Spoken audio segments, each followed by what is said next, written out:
Renungan harian 10 Januari dari buku This Day in Baptist History dengan judul Seorang dokter berkulit hitam yang meninggal dalam usaha menjangkau orang-orang Afrika. Nats yang diambil Roma pasal 9 ayat 1-3.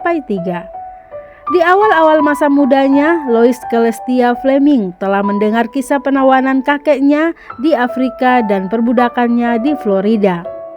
Lois diselamatkan dalam iman kepada Tuhan Yesus Kristus pada masa remajanya dan dibaptis pada bulan Januari 1877.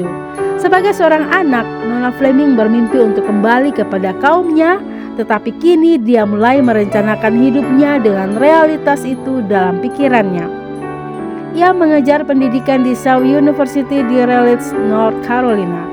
Kemudian, oleh dorongan Dr. Kelsey dari gereja Sixth Avenue di Brooklyn, New York, dan dukungan finansial dari Young Ladies Home Mission Society, Miss Fleming mendaftar di ST Seminary Course dan lulus sebagai juara umum kelas di tahun 1885. Sebuah kebangunan rohani yang luar biasa terjadi di Kongo, dan muncul suatu panggilan untuk mencari wanita-wanita yang belum menikah untuk membantu dalam melatih para petubat baru. Miss Fleming meresponi panggilan tersebut dan ditunjuk oleh Women's American Baptist Foreign Missionary Society of the West pada tanggal 10 Januari 1886 hari ini. Dia berlayar ke Kongo pada bulan Maret 1887 dan tiba di ladang pelayanan pada bulan Mei. Dia melayani di Palabala sebagai seorang ibu asrama untuk anak-anak perempuan di asrama putri dan sebagai seorang guru di sekolahan. Dan dalam sebuah surat yang tertanggal 10 Januari 1891, hari ini juga, Miss Fleming menulis, pekerjaan di Palabala menemukan ujian terberatnya di 1 tahun terakhir ini dan juga menemukan berkat terbesarnya. Lebih banyak orang telah dijangkau dan beberapa telah berbalik dari dosa dan kegelapan kepada terang. Kekuatan tubuh fisiknya melemah. Miss Fleming akhirnya kembali ke Amerika pada tahun 1891. Sambil ia menjalani pemulihan, ia bertekad untuk mempelajari kedokteran sebelum kembali ke Afrika. Ia mendaftar masuk program kedokteran penuh di Women's Medical College di Pennsylvania dan lulus pada tahun 1895. Setelah menggabungkan diri dengan Grace Baptist Church di Philadelphia, ia kembali ke Kongo pada tahun 1895, didukung penuh oleh jemaatnya.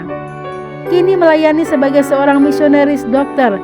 Dr. Fleming secara literal memberikan dirinya kepada kaumnya dan terjangkit oleh penyakit tidur Afrika yang menakutkan dan yang menyebabkan kematiannya. Dr. Fleming dikubur di Philadelphia pada tanggal 14 Juni 1899 dan sebuah editorial setelah kematiannya memuat kata-kata berikut. Dr. Fleming adalah seorang wanita yang memiliki karakter yang kuat dan cocok untuk mengalahkan banyak rintangan yang ditemui dalam pekerjaan misioneris dan memiliki potensi kebergunaan yang besar dalam memenangkan hati rakyat Kongo. Memposisikan dirinya sendiri bersentuhan langsung dan bersimpati dengan mereka.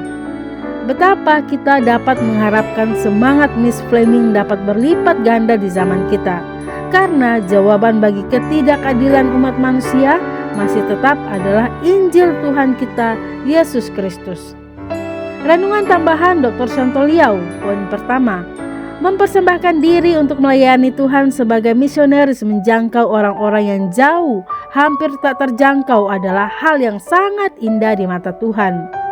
Orang demikian zaman sekarang semakin sedikit, karena iman yang terkikis oleh berbagai kenikmatan dunia dan keraguan terhadap kebenaran firman Tuhan yang menjanjikan upah di hadapannya pada saat kedatangannya.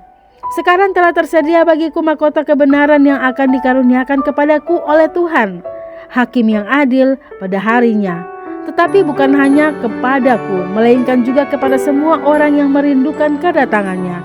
2 Timotius 4 pasal 8. Hanya orang-orang yang bisa berkata seperti Rasul Paulus yang juga akan seperti Lois Celestia Fleming.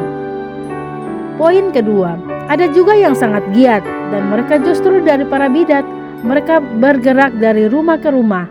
Bahkan belakangan muncul pengajaran preteris yang dimulai oleh seorang imam Jesuit Louis de Alcázar pada tahun 1554 sampai 1613 bahwa Yesus sudah datang tahun 70 AD. Satu hal yang tidak boleh lupa ialah bahwa benar lebih utama daripada rajin dan segala pengorbanan.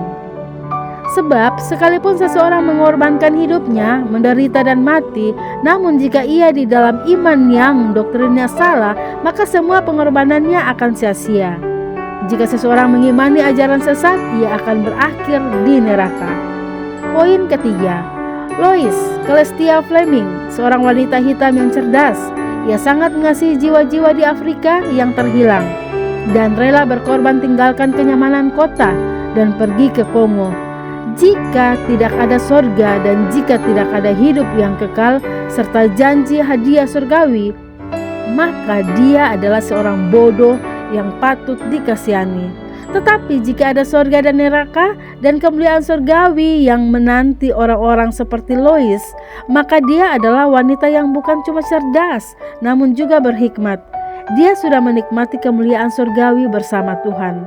Demikian renungan hari ini 10 Januari bersama saya Lina Dadi.